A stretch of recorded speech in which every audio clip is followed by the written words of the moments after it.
Alright, let's take a look at number 4. This is the first question without a calculator, so uh, try to solve this one without using a calculator if you can. I guess the hardest part of this question is to really be able to read and understand what they're asking for. You've got this hill that's given by the equation that's in red over here. Y equals 100 minus x squared over 400. So, in as much this question is, do you understand the basics of graphing, I guess?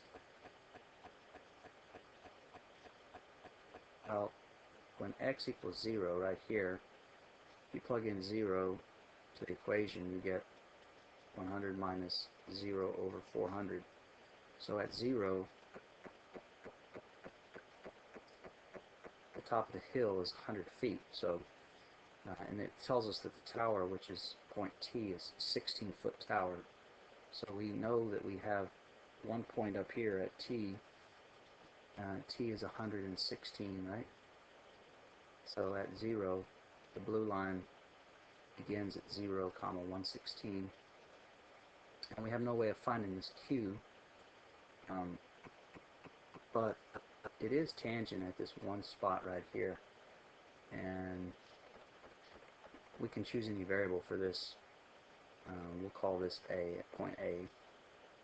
So at point A, it's tangent to the red line. So if nothing else, you should at least try to take the first derivative of this y and see if we can figure out this information. So the derivative of that would be 0 minus 2x over 400, right? And that would reduce to, if the derivative is equal to negative x over 200.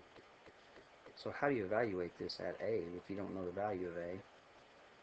Well, you could say that y prime of a is equal to negative a over 200.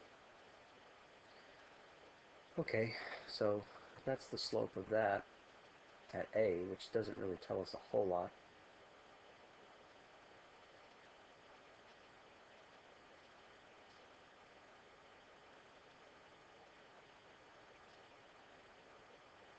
So let me give you just a little bit more of a hint on this one. Hang on a second.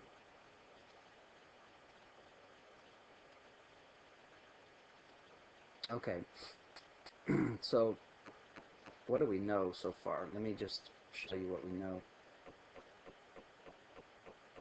We know that the slope is equal to negative a over 200, right? That's the slope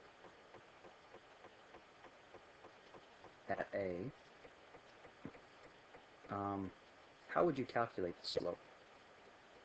The slope is y2 minus y1 over x2 minus x1, and that equals the slope. The slope at a we already know the answer to, even though we don't know the numerical value of it yet. We know that it's negative a divided by 200, and it's true that we have this point here, so we could call this what? We could call this 116, and 116 occurs at 0, right? And what's the other point that we have? We have a, but what is the y value? Not the derivative value, but what is the y value when it's a? So we're going to go back to our original equation, and we're going to say that y of a is equal to 100 minus a squared over 400. So all I did was plug in a for x. So it's minus, and we should probably put parentheses around that,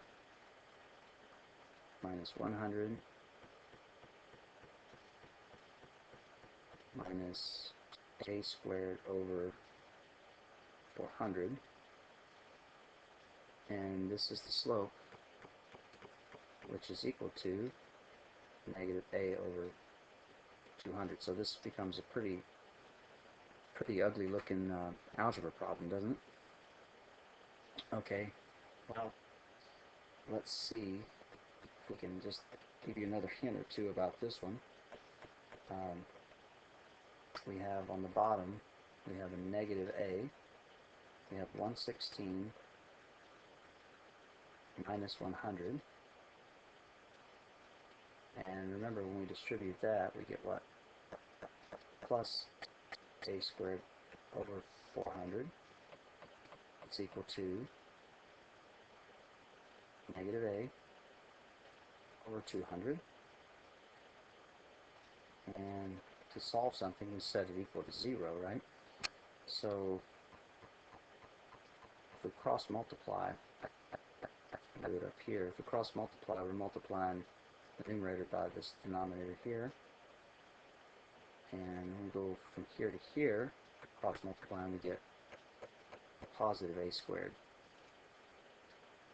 And we have 200 distributed to, okay, let's go ahead and take care of this first. That's 16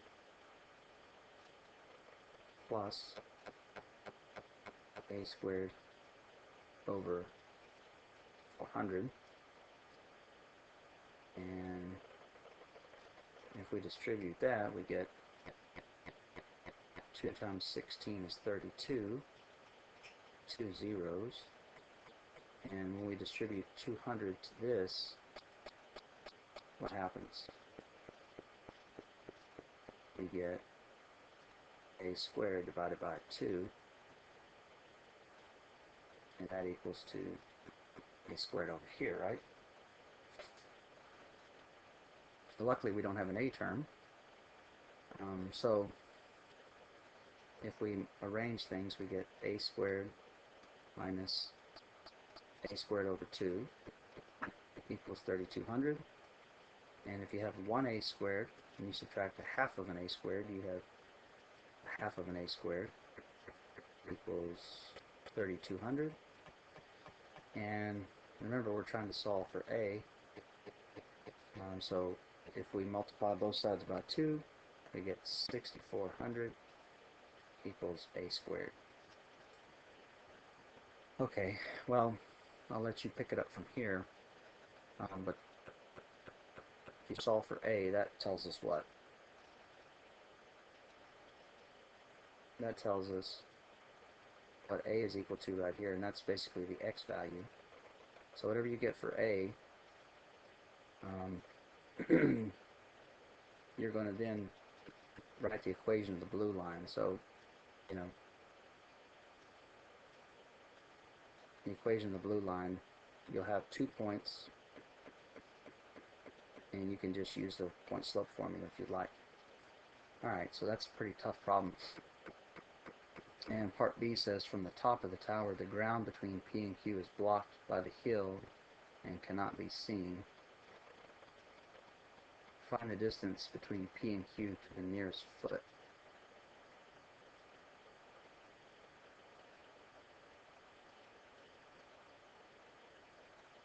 Well, I suppose they just want us to find this distance here.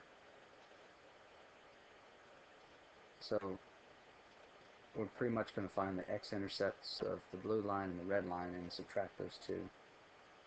So hopefully that won't be too bad. Find the x-intercepts of the red line. You know, you do the same thing we just did on the previous problem. You set it equal to 0 and solve. Alright. This was kind of a tough one for me, just being able to see the graph, so hopefully you followed along with that explanation. And remember, you're going to justify it by using the derivatives.